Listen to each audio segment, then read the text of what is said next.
Sabe aquele obreiro do passado? Já comentei sobre esse perfil aqui mesmo no canal Café e Teologia.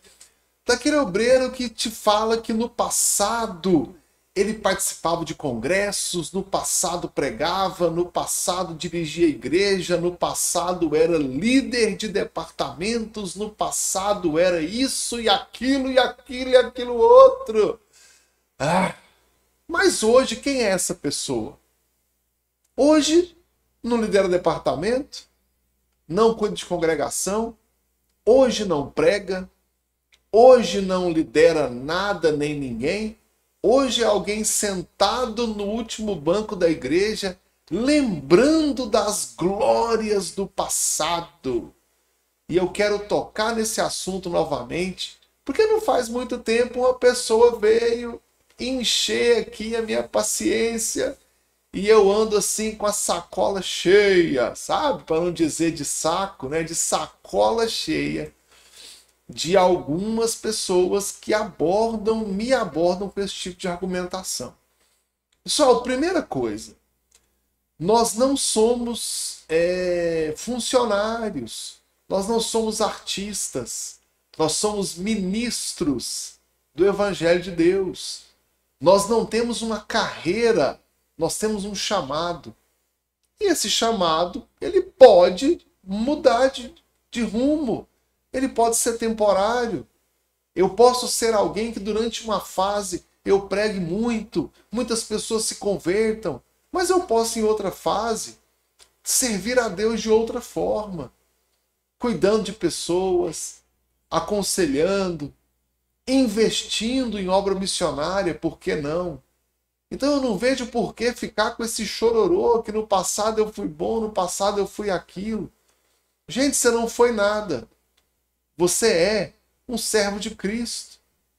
E onde Ele te envia, onde Deus te chama, é lá que você está, é lá que você faz. E eu acho muito errado, muito feio, aquele obreiro que fica buscando essa glória contínua como se fosse dele, como se fosse uma habilidade que você tem e que precisasse ser sempre massageada e sempre repetida, porque isso é o que você é. Não!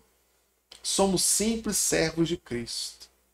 Então, se você cantava e o povo chorava, Deus queria que naquele momento você cantasse e as pessoas se convertessem.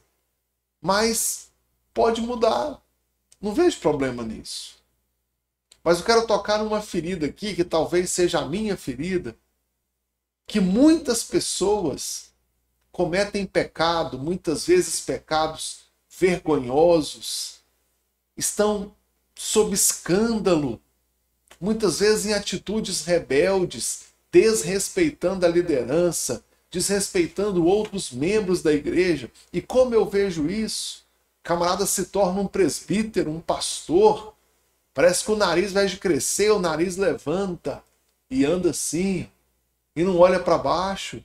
Entra na igreja, não cumprimenta o diácono, o irmão está na porta, a irmã ajudando. Que é isso, gente? Outro dia eu vi numa igreja, o camarada chegou, estava fechado o estacionamento e a pessoa cuidando lá disse: olha, tá cheio o estacionamento. E esse camarada é locutor de uma rádio na minha cidade. Vou poupar a todos do nome dessa rádio. O camarada disse o seguinte: presta atenção, eu sou o fulano de tal. Acelerou o carro, entrou no estacionamento, ficou no corredor, bloqueou uns outros 3 ou 4 carros e entrou pro culto. Camarada, quem você pensa que é para desrespeitar a pessoa que está coordenando o estacionamento? Quem você pensa que é para bloquear outros carros? Quem você pensa que é para estacionar no corredor? Porque você é o fulano de tal. Acontece que esses escândalos, essas situações, fazem com que a pessoa perca o brilho e muitas vezes se torne esquecida.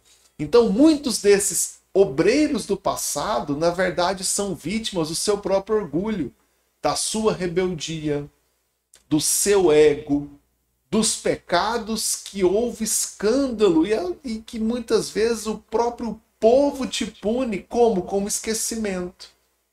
Mas ao invés desse obreiro pedir perdão, retomar as suas atividades, não, senta no próprio orgulho, fica lembrando do passado, ao invés de fazer o caminho de volta e buscar a sua reconciliação com seus irmãos, buscar a sua reconciliação e retomar o seu ministério. Pecar, todos pecam, mas se humilhar, pedir perdão a Deus, pedir perdão para o seu irmão, reconquistar os irmãos e retomar o ministério, isso é para poucos.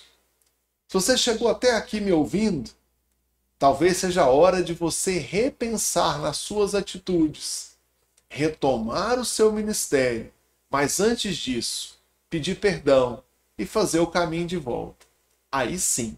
E não vem com esse papinho chororô de que eu fui muito bom no passado, eu fui isso e aquilo, a liderança nova não valoriza os antigos. Você não se valorizou quando pecou e deixou o escândalo tomar conta de você. Quando a sua posição de autoridade fez que seu ego consumisse seu ministério. Quando o seu orgulho fez que você humilhasse outros irmãos e acabou sendo esquecido. E agora vem com esse papinho de que você foi esquecido. Se você se humilhar, primeiramente diante de Deus, pedir perdão a Deus, pedir perdão para os seus irmãos, você vai retomar o seu ministério. Mas sem um mínimo de humildade e um pedido de perdão, você não vai a lugar nenhum. Então faça isso agora, se arrependa, se converta, e se Deus te deu o dom, o próprio Deus vai devolver o seu ministério. Se não, vai continuar aí no último banco da igreja, chamando todo mundo de invejoso e vivendo as glórias do passado, ao invés de viver as glórias do hoje que Deus tem para você. Pensa nisso.